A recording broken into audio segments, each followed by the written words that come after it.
अनुपमा ने गर्दा उड़ा दिया है।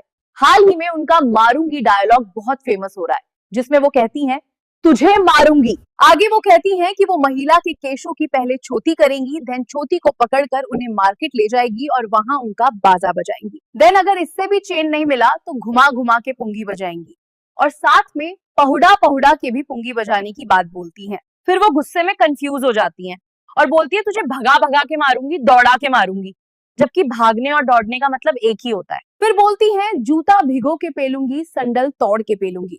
अर्थात यहाँ पे हमें बताया जाता है कि जूता ज्यादा महंगा है संडल से। और भी बहुत कुछ बोलती हैं लेकिन करती कुछ नहीं।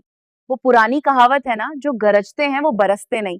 अरे एक पेल भी देना था ना। कौनो लिखिस है ये डायलॉग, कहाँ से आते हैं ये? जनाब इसको मैं यही पीटूंगा, बोल रहा हूँ। अबे भाई गजब भी है सब।